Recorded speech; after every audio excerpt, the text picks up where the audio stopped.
कभी सोचा है जो चीजें हम हर दिन इस्तेमाल करते हैं अगर वो बोल पाती तो क्या बात करती। एक पुरानी सी लकड़ी की टेबल थी।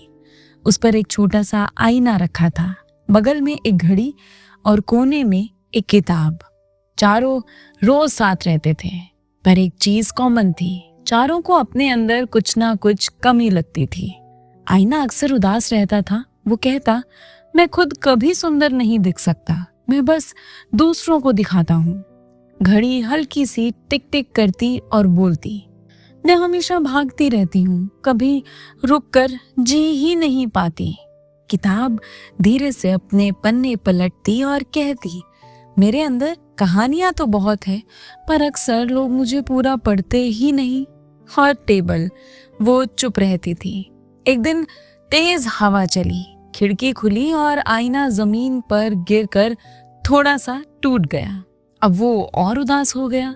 अब तो मैं पहले से भी खराब हो गया हूँ, अब कौन मुझे देखेगा। घड़ी ने अपनी सुइयों को धीमा करते हुए कहा, कम से कम तुम लोगों को दिखाते तो हो, मैं तो बस भागती रहती हूँ और लोग मुझसे परेशान हो जाते हैं। किताब बोली, और मैं तो बस धूल जमा कर रही हूँ। तभी पहली बार टेबल ने धीरे से कहा, क्या तुम सब सच में अपनी कमी देख रहे हो या अपनी खासियत भूल गए हो? तीनों चौंक गए। आईना बोला, मेरी खासियत? मैं तो टूट गया हूँ।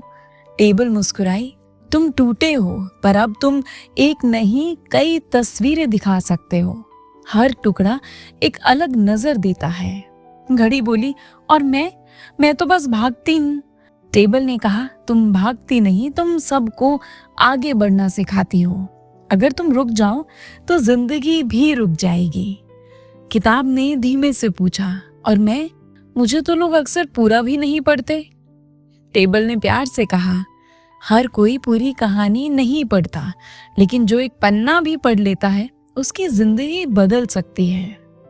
तीनों चुप हो गए। पहली बार उन्होंने अपनी कमी नहीं, अपनी कीमत जानी। आईने के टूटे टुकड़ों में अब रोशनी अलग अलग तरह से चमकने लगी। घड़ी की टिक टिक अब बेचैनी नहीं, एक लय बन गई। और किताब, अब जब कोई उसे पूरा नहीं पढ़ता था, तब भी उसमें से कुछ ना कुछ अपने लिए ढूंढ ही लेता था।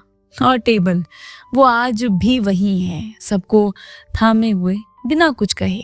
क्योंकि सच ये है, इस दुनिया में कोई भी पूरी तरह परफेक्ट नहीं है, लेकिन हर किसी के अंदर कुछ ना कुछ ऐसा होता है जो किसी और की दुनिया को पूरा कर देता है।